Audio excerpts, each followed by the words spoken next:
Good afternoon and welcome.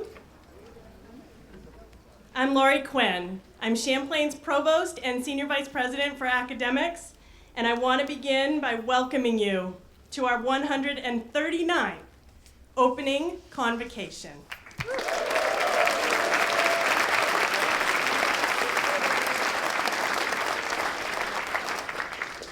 Our community has gathered to welcome you, our incoming class, and we are thrilled you are finally here.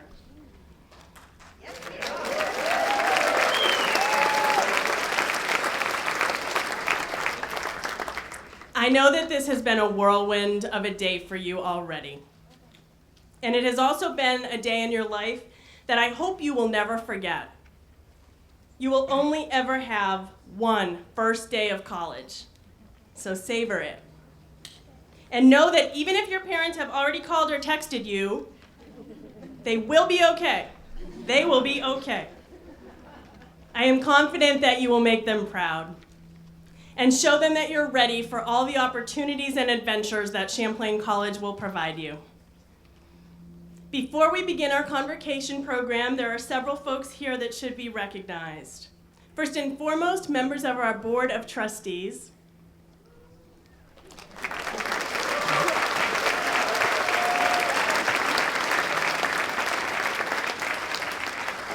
Trustees with us today are Nicole Carrion, Laura Dagan, Neil Lunderville, Michael Metz, Mark Nagley, Dr. Ken Palm, Dr. Peter Stern, and John Wetstein.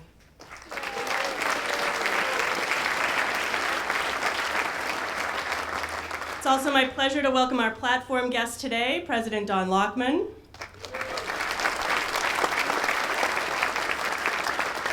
and members of the President's Cabinet, Dr. Leslie Averill, Dr. Lisa Bunders, Katie Hawley, Mary Margaret Lee, and Shelley Navari.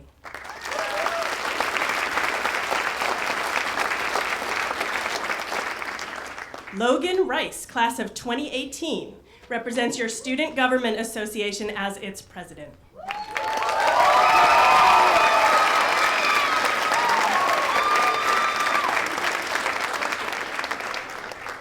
Warren Baker is with us on the platform. Warren is the 2016 Edward Phelps Lyman Professorship recipient for outstanding teaching and dedication to students and to Champlain.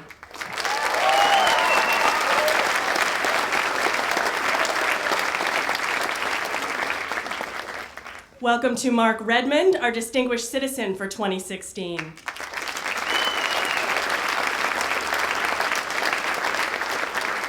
You'll hear more from Professor Baker and from Mark Redmond in just a few minutes. So distinguished visitors, faculty, and staff, greetings and welcome. It is a pleasure to see all of you here today to join us in welcoming our incoming class. You may have seen a Latin word on some of our materials and in our buildings here at Champlain. The word is audiamus. It means, let us dare, audiamus. And there are few bigger dares than starting a new and exciting phase of your life. Today we're gathered to mark the beginning of your college career as part of the class of 2020. This opening convocation ceremony is a long-standing tradition at Champlain, during which we formally welcome you, the incoming class, to our academic community. Convocation occurs at colleges and universities throughout the country and the world. The academic regalia you see us in today, these very warm clothes, are a sign of respect, both for the accomplishments of those who wear it on important days and for you, who will be earning your own cap and gown before you know it. Class of 2020, we want to see you think deeply and learn well. We want you to be living proof of our mission of academic excellence. We want to see you getting involved, becoming leaders, and making a difference and serving your community. The faculty and staff of Champlain are ready and willing to support you in those endeavors. And now, on behalf of the faculty, staff, and the Board of Trustees of Champlain College, I'm pleased to introduce our president, Donald Lockman.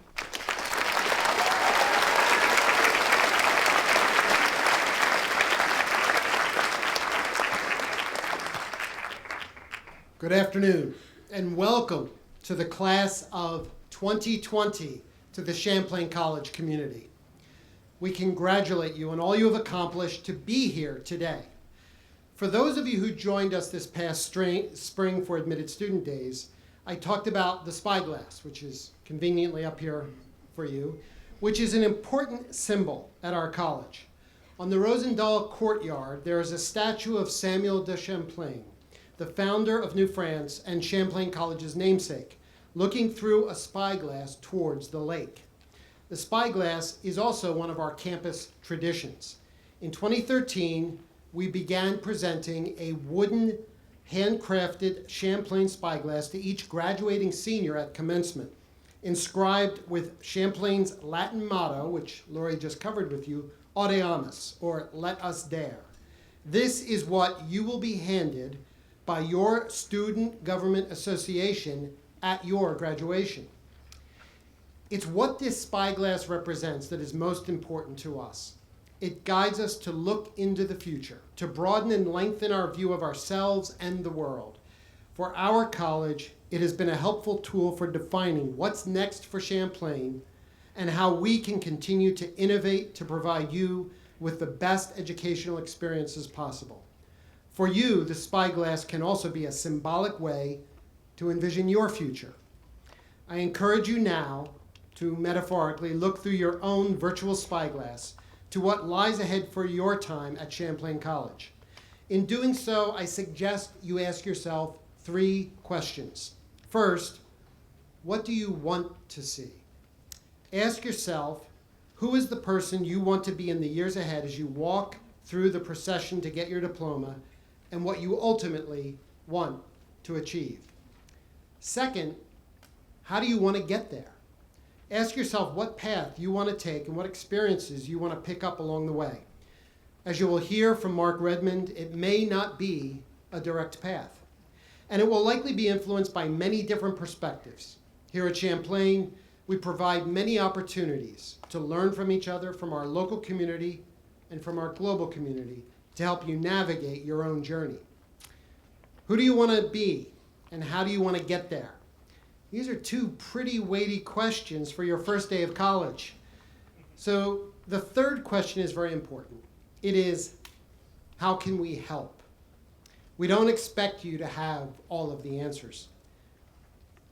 We know that this is a journey, and wherever you are, wherever this journey takes you, we are here to help. At Champlain, you have many resources for coaching and support, including faculty, your career coach, your resident assistant, and our academic coaching staff, just to name a few. If you remember one thing from today, it is to ask for help. Asking for help is a sign of strength. It shows that you know how to take advantage of the resources available to you at the college. Asking for help is especially normal here at Champlain. Helping students is what faculty and staff live for here at the college. As your president, I am also here to help. I have an open door policy. Actually, I don't have an office, I have a cubicle, so it's easy for you to walk in. But I am open to meeting and talking about issues and opportunities with each of you on campus. I can't always solve everything myself, but I can help you get to the right place for answers. Our aim at Convocation is to share with you a few different perspectives to inspire you as you consider these 3 questions. In that vein, I have the pleasure of introducing you to the president of your Student Government Association, known here at Champlain as the SGA. Logan Rice is a junior criminal justice major from Trumbull, Connecticut. Logan has been involved in numerous leadership positions at Champlain, including being the first-year senator with the SGA, a resident assistant, an orientation leader, and a member of CHAMP and men's rugby. As president of the SGA, Logan hopes to lead the organization in forging a stronger bond and more visible engagement with you, the student body. He is looking forward to a great year. It is truly one of the highlights of my role to work with student leaders like Logan and other members of the Student Government Association throughout the year. Please join me in welcoming Logan Rice.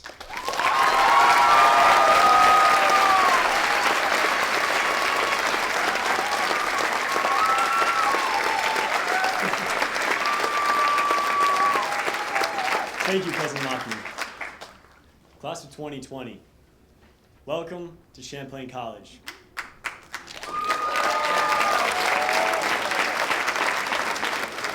It was just 2 years ago I sat exactly where you are. I sat right back there. I held no titles other than first year in Pearl Hall. During my journey so far, I have held the first year senator position in the student government. By my sophomore year, I became an RA, and last year, I took the biggest leap of faith I've made yet. I put myself out in line, and I ran for president of student government. At first, I was caught up with trying to pull in campaign ideas for the President of the United States, and I got nowhere fast. I reached an inflection point. I asked myself, who am I? What is it I want to become? I dropped the ideas, and I took up my own. I ended up with the slogan, Rice, the healthy choice. As fate had it, I won. Champlain effectively chose their favorite dish with the highest percentage of voter participation ever at Champlain. Why am I saying dish? Well, the vice president of the student government is Maggie Bean, who you just heard from earlier today. And so, the student government leaders are rice and beans.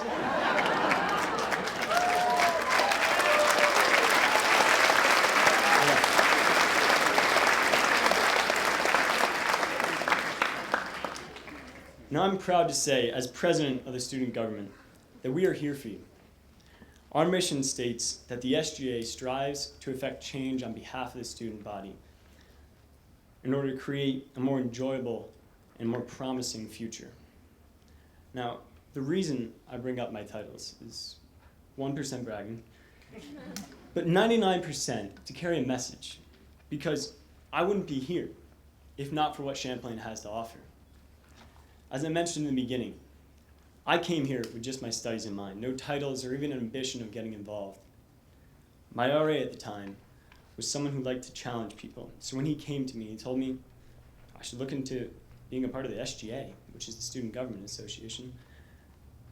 I said, yeah. I had plenty of time. I wanted to get to know the campus more. Within a few weeks, I ended up being elected. And my journey here at Champlain skyrocketed as I progressed to take on pretty much every position humanly possible at Champlain.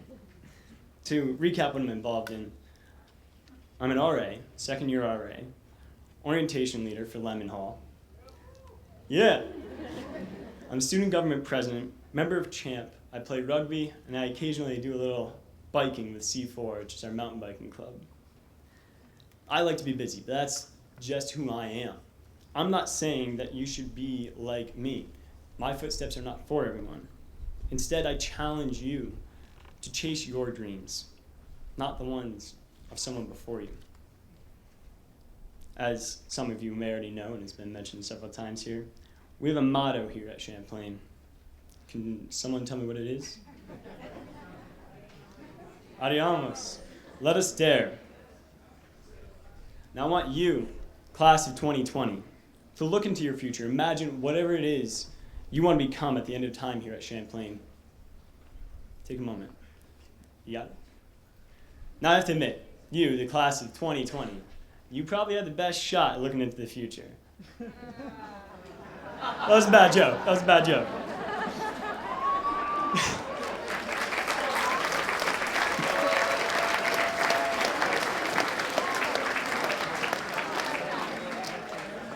But let's reconnect this gap here.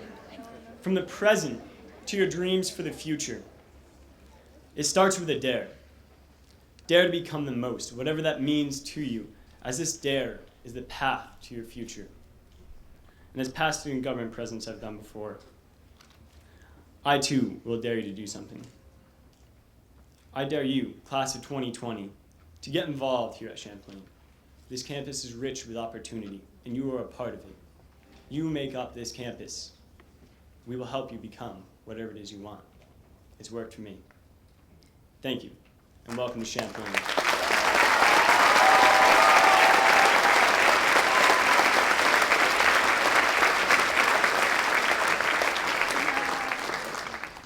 Now let me introduce and welcome back Provost Lori Quinn to the podium.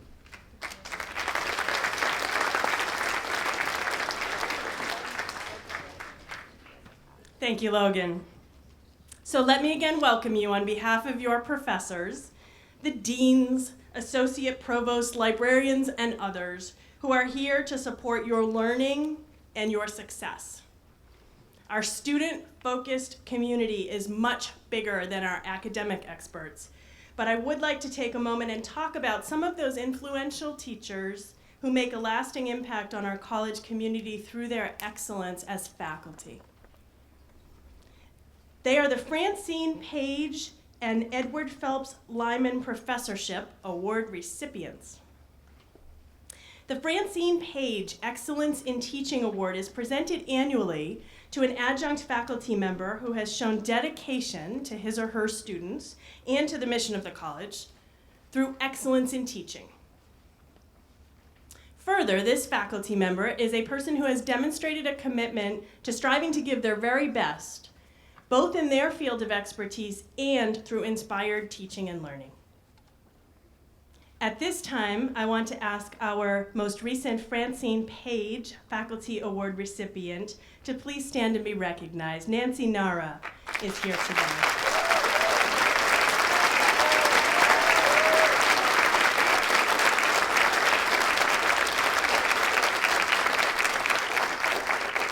She teaches in the Division of Education and Human Studies, for those of you who may be in that division.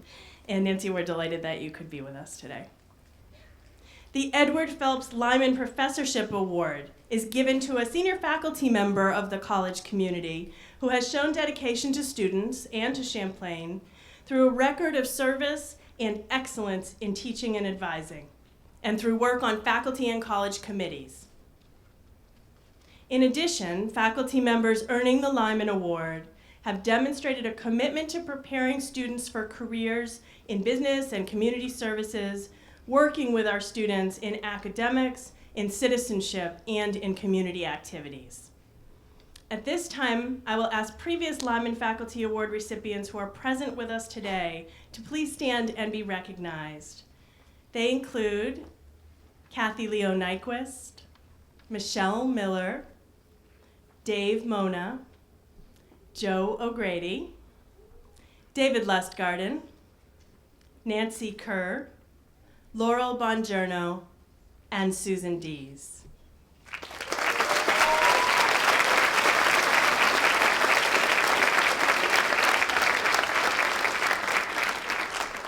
We celebrate these award-winning faculty members today as we mark the beginning with you of your college career. To introduce this year's Lyman Faculty Award recipient, I'd now like to introduce Kathy Seiler. Kathy is Associate Professor of Biological and Biomedical Sciences and coordinator of our science programs within the Division of Information Technology and Sciences, known as ITS. Kathy is also the president of Champlain College's Faculty Senate. Please join me in welcoming Dr. Seiler to the podium.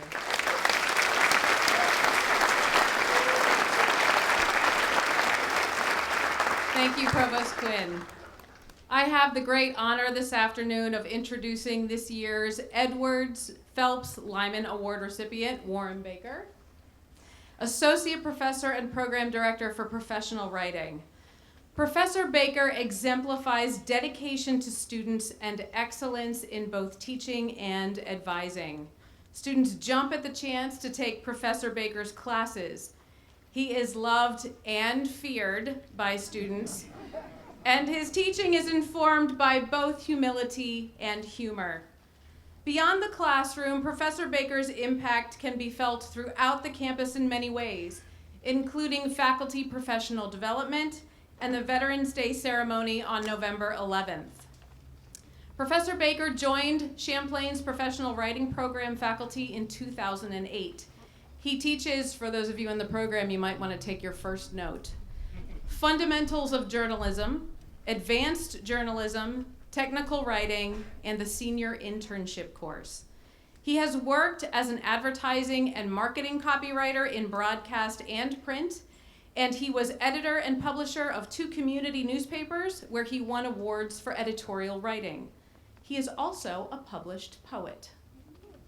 Professor Baker has a bachelor's degree from Gettysburg College and a master's in fine arts from the University of Southern Maine. Board of Trustees, colleagues, students, please join me in a very warm welcome to the 2016 Edward Phelps Lyman Professorship Award recipient, Warren Baker.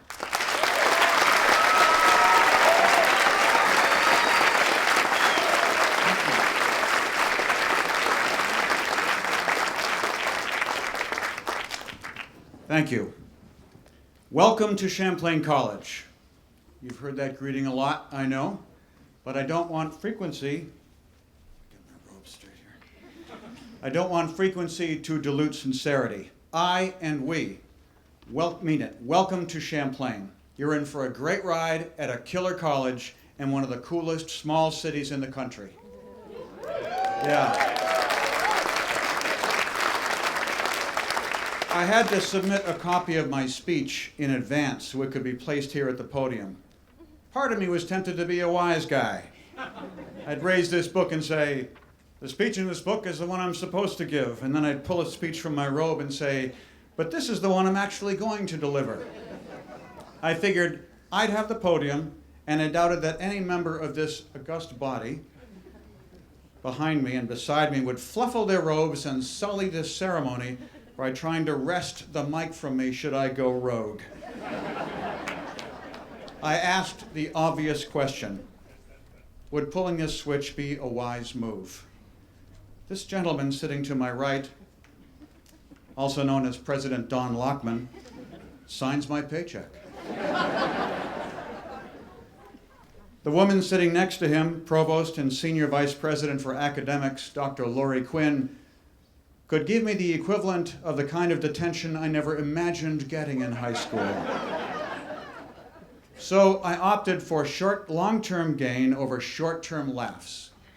But I raised my dilemma to illustrate the difference between a calculated risk and a foolish risk.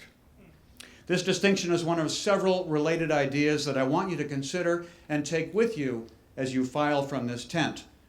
I ask that during your time at Champlain, you take many calculated risks and very few of the foolish kind. Some of you will take foolish risks. I did. I'll bet that some of my colleagues dressed in these fancy robes did it when they were undergrads, but none of us are talking. So take smart risks. You get the point, right? Right? I can't hear you. There it is. Put some lung into it. If you take my advice, when you get home for Thanksgiving break and you're hanging with friends and talking about your first 3 months at college, you'll have the tamest exploits, but by far the best content. Content is idea 2, or call it substance. It costs a lot of money to attend Champlain. Most of you probably got from your parents some version of the make the most of it speech, because they want the best for you. And because your gluteus maximus will be in the frying pan if you don't make the most of it. Let's review. Cooking in the frying pan, going for the gold at Champlain. Not a tough choice, right? Right? One more time! That's it. Now, well done. We're at idea 3. Idea 3. Using your time well. You have lots and lots of time. Time is relative, of course. If you're an athlete, how many of you played sports in high school? Raise your hands. Your relationship with time is different than someone playing Minecraft. How many of you have created that world? There it is. Just two ways to use time. Interpret may be a better word than use. There are as many ways to interpret time as there are people in your class of 2020. The thing about time is that seconds move at the same rate, whether you're out for a run, playing field hockey, or pick up b-ball, whether you're digging to a safe place before nightfall when creepers will spawn into the world, or whether you're completing your assignments. Beginning Monday morning, you're going to get hit with more work than you've ever had before. The way in which you interpret your time will be causally related to your success. Waste your time, see what happens. Figure out good uses for those seconds, and you'll have the quiet, respectful attention of your friends at Thanksgiving who will laugh at the guy who scaled the church steeple and admire you for being on track to a stellar GPA and a dynamite career. And if you get hit a bit harder than you imagined, whether it's Monday morning, listen up,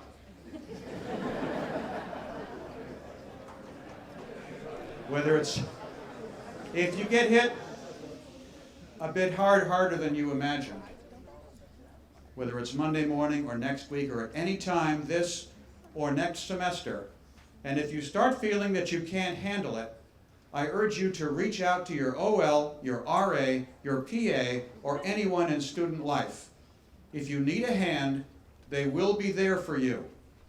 You may think you can tough it out, but remember, and this echoes President Lockman's words, asking for help is a measure of strength.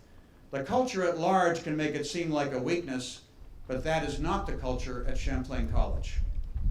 Idea 4, expectations. What do you want from your time at Champlain? You've asked yourself that question, and others have asked you. How you answer it will become more intricate, complex, dynamic, and vibrant as you move through your time here. But for right now, it will be easy to get overwhelmed by all that happens in your first few weeks and distracted from what you want from your time here. New friends, new city, new everything.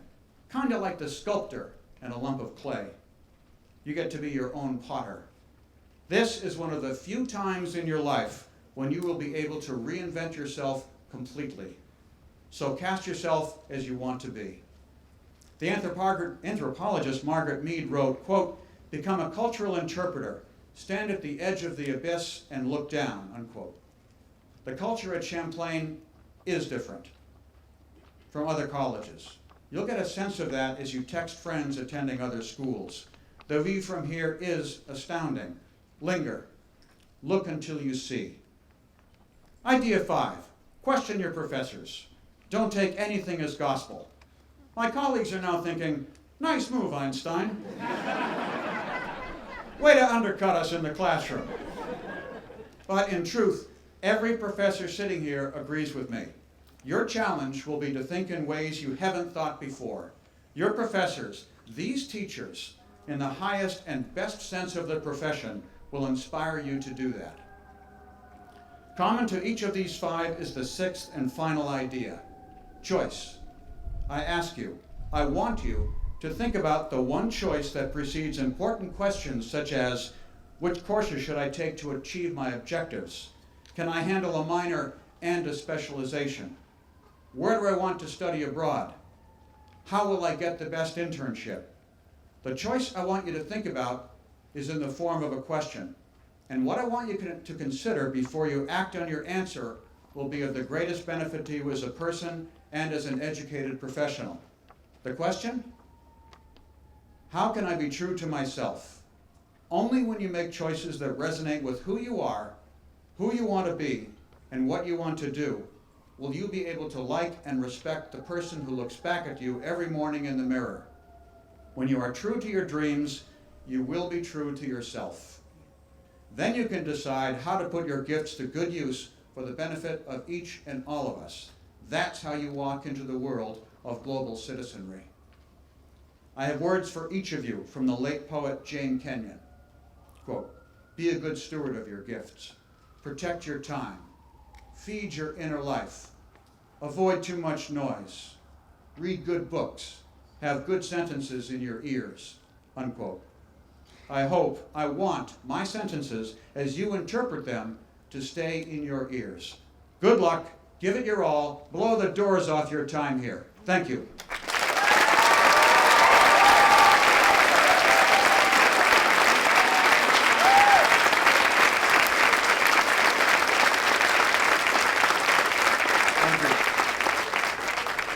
It's now my distinct pleasure to introduce Mary Margaret Lee, Vice President, People and Technology.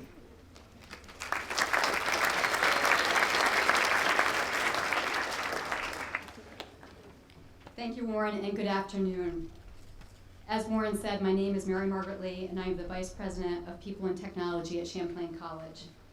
On behalf of the President's Cabinet, I have the honor of introducing our 2016 Distinguished Citizen.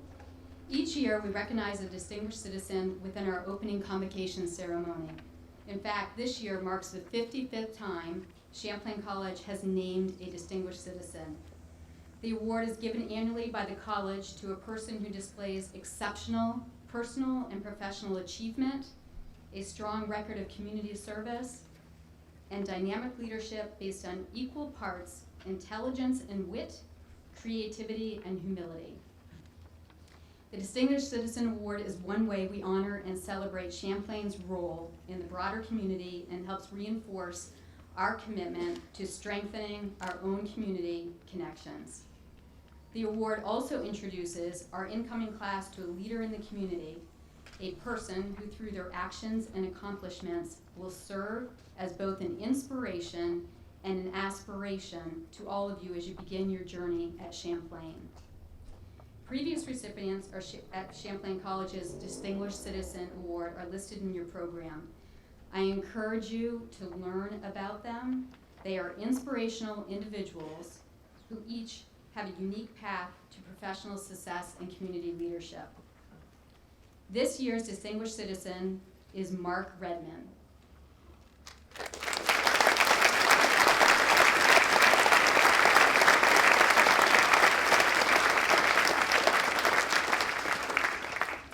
Since 2003, Mark has served as the Executive Director of Spectrum Youth and Family Services, an organization that empowers teenagers, young adults, and their families to make and sustain positive changes through prevention, intervention, and life skills services.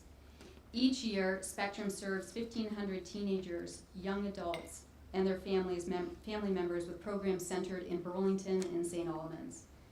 Spectrum programs include providing basic needs and supportive housing for homeless or at-risk youth and those aging out of foster care, skills programs and mentoring on basic life and survival skills, and counseling services for prevention and intervention for young people to address substance abuse, mental health issues, patterns of violence, and other critical issues that stand in the way of a thriving adulthood.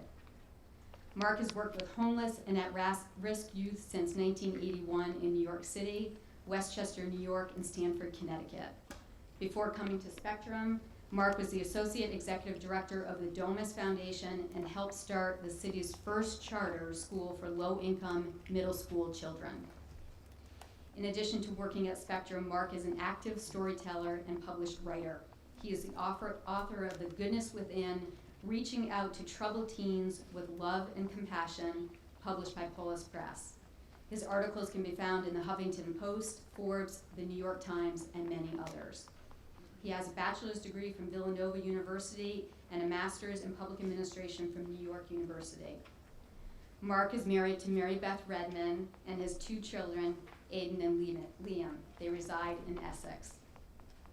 Mark is joined here today by Gil St. George, Mary Beth Redman, and Liam Redman.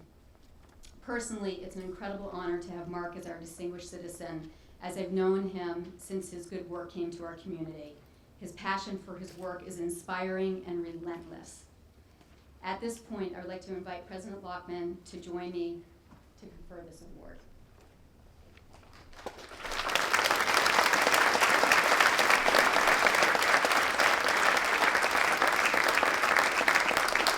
Class of 2020, distinguished guests, faculty, and staff, please join President Lockman and me in congratulating and welcoming Champlain College's Distinguished Citizen for 2016, Mark Redman.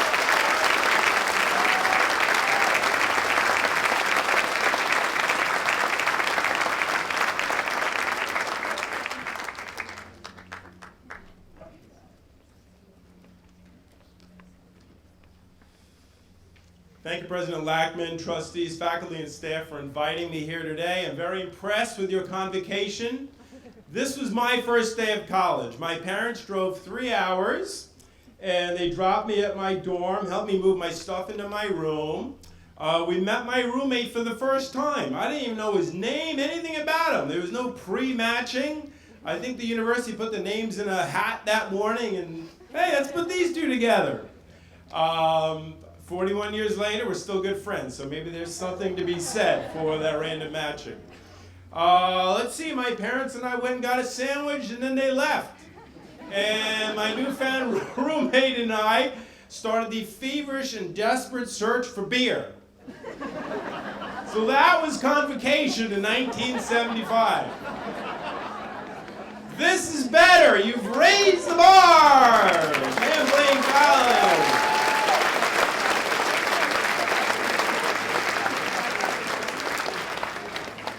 Thank you for this award. It really means a lot. I'm director of Spectrum. We work with young people and teenagers, many your age, who are homeless, runaways, kids suffering from addiction, kids suffering from mental illness, kids who have dropped out of high school, who don't have job skills, who have spent their entire lives in and out of foster homes. It is not unusual at all to have an 18-year-old show up on our door who's lived in 14 or 15 homes and schools in their short life. Young people who in the children's mental health system, and then they turn 18, and maybe their IQ is a point or two too high, or they don't have the right diagnosis, and they're on the streets. Young people who have committed crimes and are in the juvenile justice system, and inevitably some combination of any or all of those things. I've been at Spectrum for 13 years. I've done this kind of work for 35 years. So you're probably thinking this must be someone who majored in social work, right? Or counseling, or psychology? No! I was a business major. Yeah! Here's how I became a business major. I applied to and got accepted at Villanova and decided to go there, mostly because I got turned down at Yale, Princeton, Brown, Williams, and Hamilton. And so when I went to send in the letter saying I was going to go there in the first check, I had to fill out a form. You had to pick a major. There were 4 boxes: engineering, arts and sciences, nursing, and business. So I turned to my dad and said, "Hey, Dad, which box should I check?" He said, "Well, what do you want to do with your life?" I said, "I'm 17. I have no clue." He said, "Well, put down business." Because he was a businessman. He worked in commercial real estate on Wall Street. And so that's what I did, and I was good at it. I finished near the top of my class. I was voted president of the Finance Society. I was inducted into some business honor society. It was Kappa Dappa something. And I got this great job. I got a job on Madison Avenue in this multi-billion-dollar corporation. And I had an apartment off of Park Avenue. And I had all these suits and ties in a car, and I'd go out to the Hamptons on weekends. Everything was going swimmingly well. And then I heard about this shelter for homeless kids in Times Square called Covenant House. And I heard that they needed volunteers. So I thought, I can do that. So every Tuesday night, instead of taking the 4, 5, or 6 subway, I took the R subway to Times Square. Now, Times Square, if you go there today, it's all Disney, Hard Rock Cafe. It wasn't like that then. I was with my brother last week. It was like, yeah, in the 80s, you ran through Times Square. It was the center of prostitution, center of the pornography industry, high crime, very violent, and that's where homeless kids were. So that's where Covenant House was. So I go every Tuesday night, handing out snacks, playing basketball with the kids, and a funny thing happened. Doing that week after week after month after month, something dawned on me, and it was, you know what? This is what I want to be doing with my life. I remember being at a meeting at my multi-billion-dollar corporation, and a senior vice president said to us, "We now are a $30 billion organization, and our goal is to get to $40 billion by the end of the decade, and that's what you all have to work towards." And I remember sitting there thinking, that is not my goal. It's not a bad goal. I'm not saying it's an evil goal. It can be somebody else's goal, but that is not what my life is about. So I quit. I quit my job. I gave up the Park Avenue apartment, I gave my car to my brother, I gave the suits to Goodwill, and I moved into a hovel of a room in a roach-infested tenement across from a strip club and a crack house in Times Square.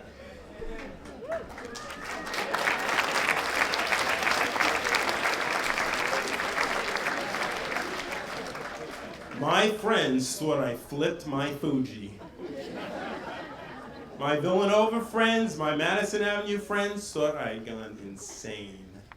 To me, it was the sanest thing I'd ever done in my life. So I guess my message to you is this. You're all starting out in some major, right? You may continue in that all 4 years and for the rest of your life. Great. But I'm encouraging you to be open. I'm encouraging you to be open what you're interested in, what you're curious in, maybe even what you're passionate about. I'm encouraging you to be open. That being said, my path of working directly with the homeless, the poor, and the dispossessed is just one path. I think you can make an impact on this world and this planet in every field of study. I really do. All right, so some of you are in the field of education and human studies, right, division? So you're going to be working in education, criminal justice, social work, law. So you're going to be dealing with social justice issues right out of the gate. Others of you are in gaming, right? Game programming, game design is big at everybody knows that, right? At Champlain. Okay, so you're going to be developing apps. There are apps now which tell you how and where to recycle. There are apps called Seafood Watch, which helps you find ocean-friendly fish at stores and restaurants. There's an app called Volunteer Match that show you where volunteer opportunities are. And this was in the New York Times on July 20th. I couldn't believe it. I'm like, I have to add this to my speech. Marguerite Dibble, 26, began her firm Game Theory while she was still a student at Champlain College. Its mission is to use gaming to inspire behavior changes, such as teaching teens financial literacy. There you go.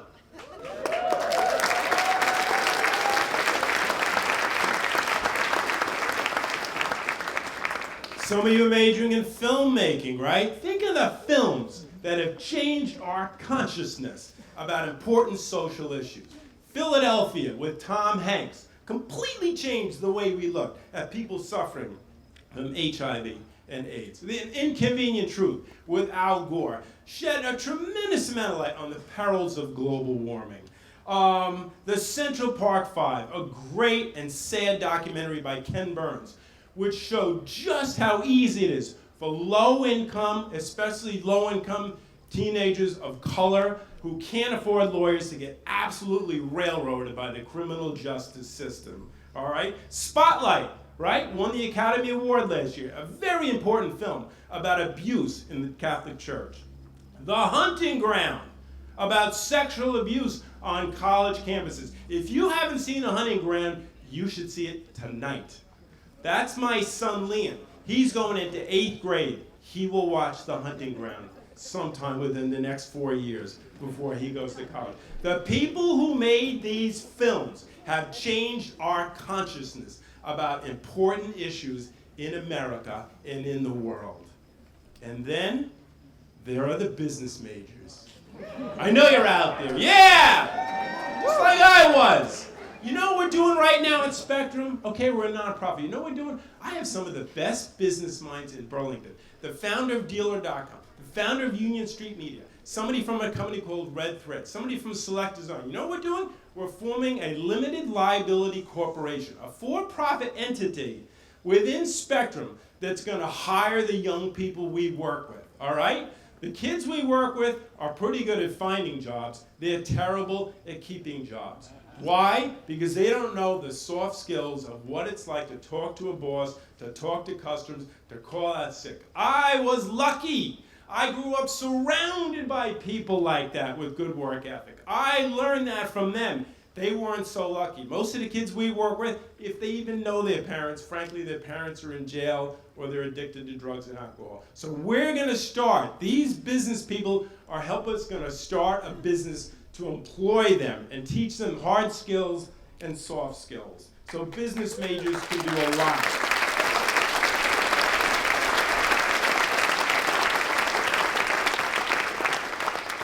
But you don't need to make an impact on this world after you get your degree. You can do it now. We need you. This city needs you. 5 blocks from here, right down the hill, is the King Street Center. They work with hundreds of children, low-income children, many of them new Americans, from Somalia, from Bhutan, from Nepal, from the Congo. They need tutors and they need mentors. Boys and Girls Club, the other end of town. Sarah Holbrook Center, same thing. They need mentors. They're working with the same group of children, and those children need help. Spectrum, where I work, I met with my mentoring coordinator the other day. She said, we have 80 mentors matched with kids, but there are so many more kids who need mentors. Can you find me a contact at Champlain College? I was like, yeah, I'm addressing the entire freshman class. We need mentors. That's my wife, Mary Beth, right there. 12 years ago, we took in a refugee family, a Somali family, a single mother with 5 kids, ages 1, 3, 5, 7, 9. Met them at the airport. They lived with us. Mary Beth became mentor to the oldest girl. That 9-year-old girl is 21 now. 3 days ago, she was sworn in as a U.S. citizen. She's on a full scholarship at the University of Vermont.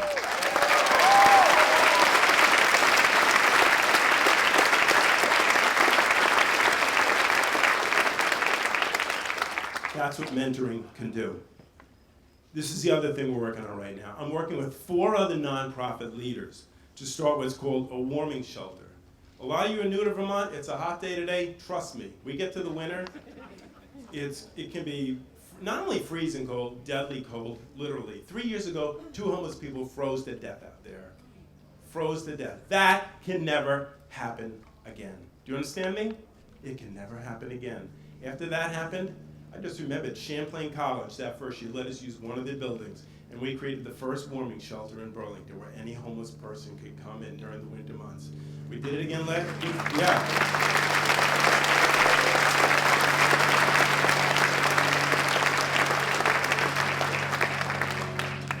So we're looking for a new site now. I'm working with other leaders. We're very close to nailing down a site. And when we do, we're going to put out the call for volunteers because we cannot do this thing alone. We're going to need your help, okay?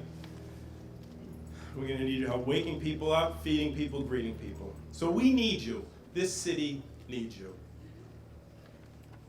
Only 6.7%, according to a study by the Asian Development Bank at Harvard University, only 6.7% of the world's population gets to go to college. Think about that. When I was in high school, I thought everybody goes to college. A couple of kids who went in the military, but everybody else goes to college, right? No. A very, very thin slice of the world's population gets to go to college. And you're in there. And you're not only in there, you're in a good college. There are mediocre colleges out there. This is not one of them. This is a good college. All right? So I'm saying to you, you've got a great opportunity laid at your feet. It's right there. In my mind, if you're sitting in that audience right now, you won the lottery. You did. You won the lottery of life. I won the lottery of life. I was always hard work. I had good work ethic. But really, if I'm really honest, I was born into the right family, in the right part of the globe, at the right time, with the right people help me along the way. I won the lottery. I won the lottery, you won the lottery, and I'm begging you, please take full advantage of this opportunity that's offered to you, because it's offered to very few in the world. And when I say take advantage, I mean get everything out of these 4 years that you can and give everything back that you can.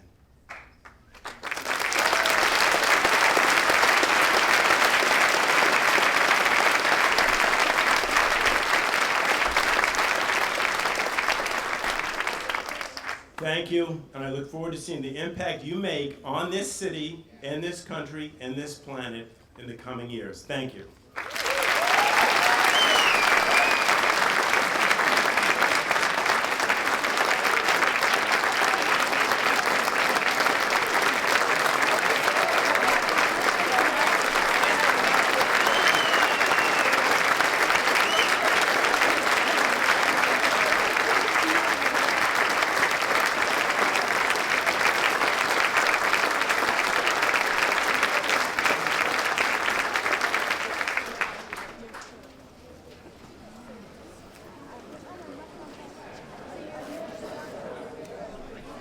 Thank you for that incredible talk. Thank you for being so inspiring.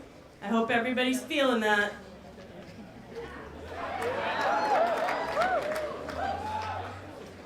Big thanks also to Logan Rice and to Warren Baker. I know that your words have meant a great deal to our class of 2020.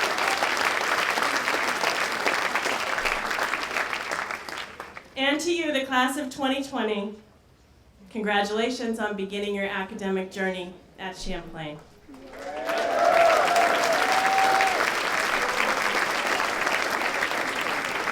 We're all looking forward to getting to know you and helping you achieve your dreams here. You have all of our very best wishes. We're going to end this auspicious occasion today with two traditions. One is old and one is new. First, for the old tradition, at Champlain, every year at Convocation, we sing the alma mater, our school song, as you will do today.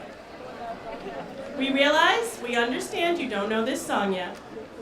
So the words are on the back of your program. Flip it over.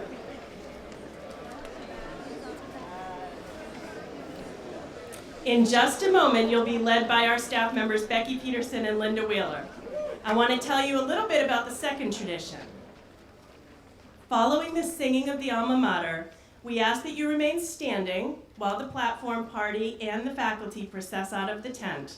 And then, your orientation leaders will invite you to walk the same route to allow us, the faculty, staff, college leadership, and members of our Board of Trustees to welcome you to Champlain right over here with a round of applause. It's a long round of applause because you're a big group.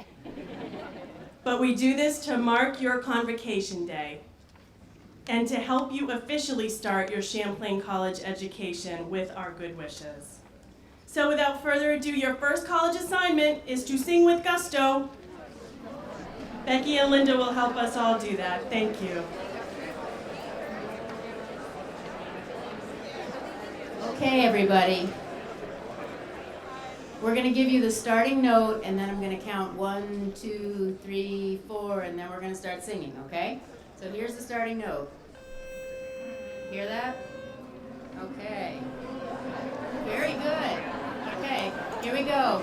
1, 2, 3, 4. Come join in festive song together as we sing of old Champlain. Hearken to the joyous chorus and the sweet, sweet lingering refrain. We'll sing our song with spirit and we'll wave the green and white. Always onward, never slowing, goals for air and sight. Hold the name of Champlain sacred, praise it loud and strong. We will march to victory as we sing our golden song. Now our alma mater reigns the queen of destiny.